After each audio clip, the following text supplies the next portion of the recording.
আজকাল প্রায় মানুষের মন ভালো থাকে না। কেন থাকে না?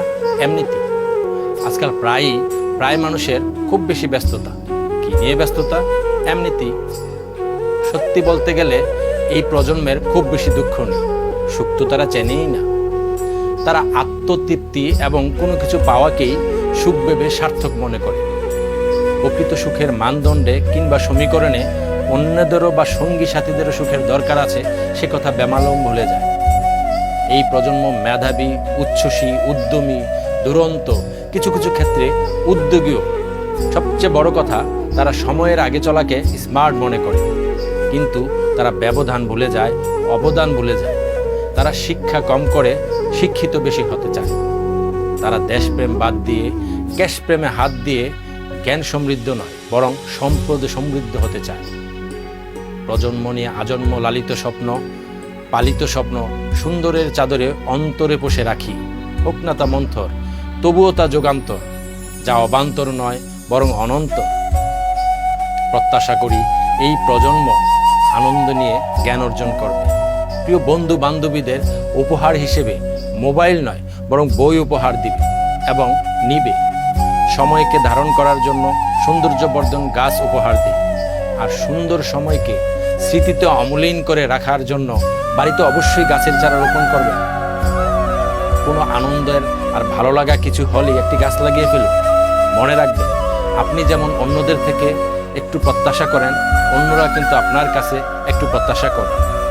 আরেকটা কথা, সমাজ, রাষ্ট্র এবং প্রকৃতিও কিন্তু আপনার কাছে প্রত্যাশা করে।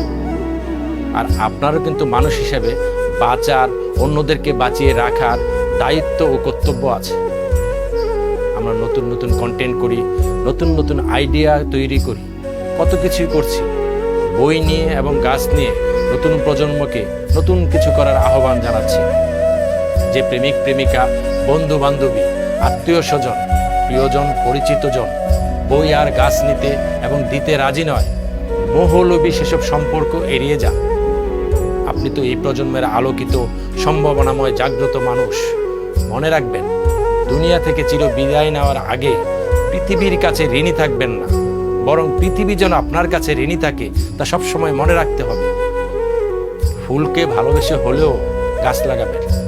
নিজের আলোকিত ভবিষ্যৎ গড়ার জন্যই বই পড়বেন। আগামী প্রজন্ম যেন আমাদের অভিশাপ দিতে না পারে, সবসময় সকাল সকাল ঘুম থেকে উঠবেন, ভোরে নামাজ পড়ার অভ্যাস গড়ে তুলুন। তারপর একটু দ্রুত হাঁটাহাঁটি কিংবা খাটাখাটি করে ঘামে ভেজা শরীরে নদীতে সাঁতার কাটুন। হালকা নাস্তা শেষে রঙিন চায়ে চুমুক দিন। 2 ঘন্টা পরিবার এবং মানুষদের সাথে সময় দিয়ে কাজে বেরিয়ে পড়ুন। সন্ধ্যার পর পরিচিতজন কিংবা বন্ধুদের সাথে আড্ডা দিয়ে আবার পরিবারকে সময় দিয়ে বিছানায় যান। মনে রাখবেন, সুস্থ দ্বারার জীবন সুন্দর জীবন, স্বস্তিকর জীবনও বটে। যতদিন বাঁচুন, সুন্দরভাবে বাঁচুন, সুস্থভাবে বাঁচুন, ভালোভাবে বাঁচুন, আর নিজেকে, সমাজকে এবং পরিবেশকে ভালোবেসেই বাঁচুন। এখন থেকে ফেসবুকে স্ট্যাটাস হোক, অমুক বইটি পড়া শেষ করলাম, আজকে একটি চারা রোপণ করলাম, আজকের ভোরের আকাশ অনেক সুন্দর, আজকে একটি ভালো কাজ করলাম। এভাবেই এগিয়ে যাবেন, এগিয়ে নিবেন। এবারে ঈদুল আজহায় দেশ বিদেশের, কাছে দূরের সকলকে জানাই ঈদ মোবারক, ঈদ মোবারক, ঈদ মোবারক।